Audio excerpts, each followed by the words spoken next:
After Charlotte got back to the stables, she shut the door of the small storeroom and lay down on the bunk. Silent tears stung the cuts and scrapes on her hard eye and blurred the other. How am I going to get where I'm going if I can see? She thought. She crying made her bad eye swell even more. But just like the day at the orphanage when Hayward left, once she started, she couldn't stop until every tear was given away.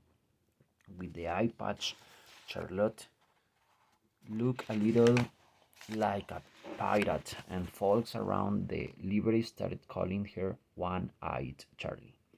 She didn't mind because people accepted eye patch much easier than they did a crooked, deformed eye.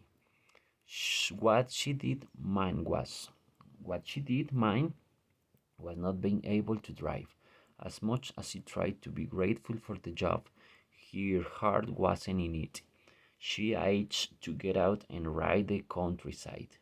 She had learned to love the freedom of driving as much as she loved her animals. The feeling of being in charge, of false trusting that she knew the way, and of knowing her team when she drove her horses seemed almost to know what would be expected of them without a word being spoken. Sometimes it seemed like magic. After a month, Charlotte was itching to sit in the box seat, and since stock tenders didn't make nearly as much as stage drivers, she missed the money too. One moonlight night, Charlotte walked around the back of the stables and caught her reflections in a barrel of water. She looked hard at herself. She lifted the eye patch. Her left eye was crooked and twisted. Her face had weathered. Her hair was straight and too long, like most ranch hands. She had it pulled back and tied in a tail. It was a gnawed mess from being under a hat.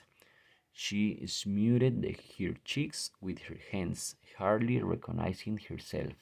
She remembered another night long ago when she had looked at herself in a pool of water. What had she wanted back then? She had wanted to be out of the kitchen and riding horses. She had wanted to find Hayward again someday and to have a ranch of her own. She'd been stubborn enough to think that somehow she could do it all. Now her dreams were slipping away, and it frightened her clear to the bone. Riding coaches was the reason she'd come to California, and it was the way she was going to make it here.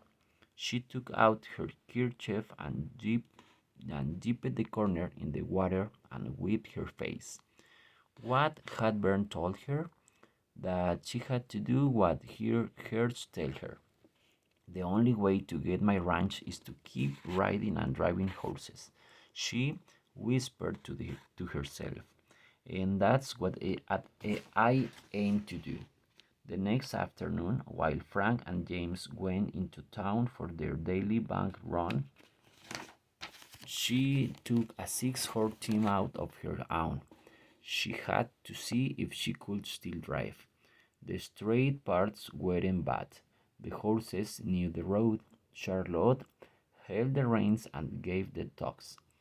But veering to the left was a problem because she couldn't see much to the left.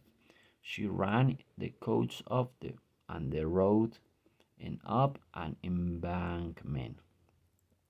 It was a struggle to get the horses out of the soft dirt and back on the road. Now I'll know I'll know what not to do next time, she said to the horses. The next day she overturned the coach completely but was able to jump free. What was she doing wrong? She knew how to drive a team. She didn't need training with the horses or the ribbons. She knew those things by heart. It was her eye she didn't know. She needed to train her one good eye. She needed to learn how to use it all again. She started taking a smaller team out every day. First a two-horse team, then a four, and finally with six in the hand. Charlotte had been proving herself her whole life, and she wasn't about to stop now. She didn't even care if Frank and James caught on to what she was doing. They might as well see me trying, she thought. She learned the different sounds the horses' hooves made on different types and roads. If the road was hard, the hooves made a hollow, clopping sound. If the road was soft, the hooves made a dull, thudding sound.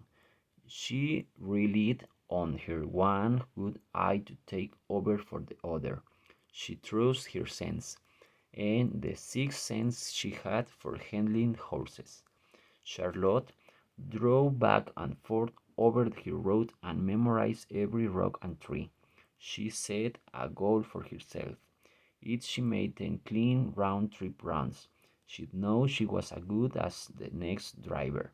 After that, she'd just have Frank and James to convince. After the 10 clear round, Charlotte went to James. I want to drive the stage run over the river. Now, Charlie, we've been over all that. Me and Frank think you ride with me, and if you don't think I'm fit, then I won't bother you again, said Charlotte.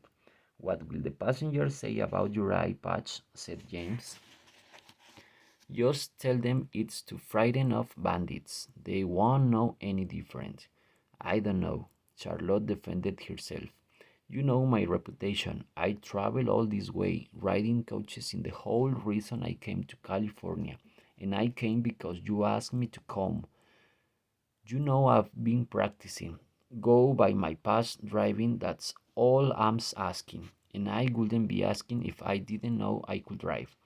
Reluctantly, James said, the first sign that you can handle the situation, I take the reins. I'll tell you if I need help. Don't go stepping in unless I ask. Fair enough, said James. Tomorrow, if the weather holds. I ain't going to be a fair weather driver, said Charlotte. I want to drive same as usual, like all the other drivers. Well, I guess you deserve that much. Tomorrow, rain or shine.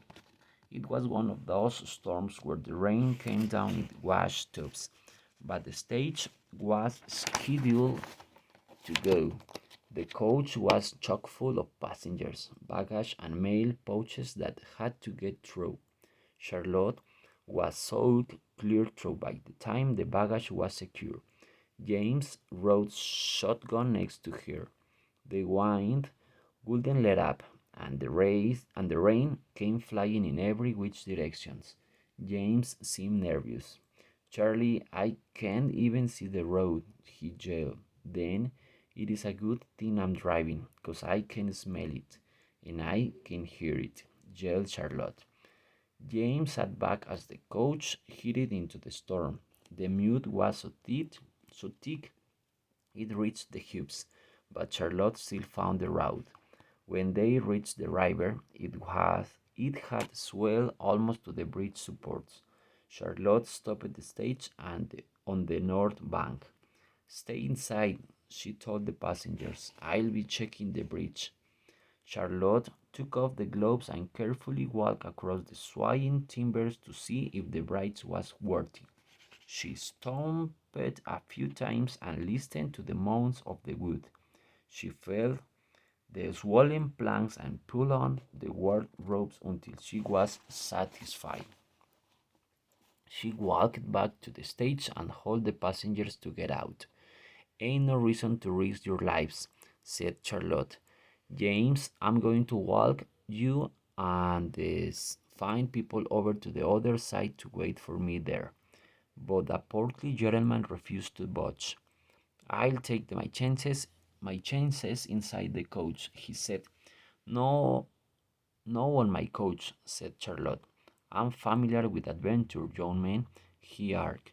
The bridge can take an extra weight and I'm not about to lose my first passenger to that driver.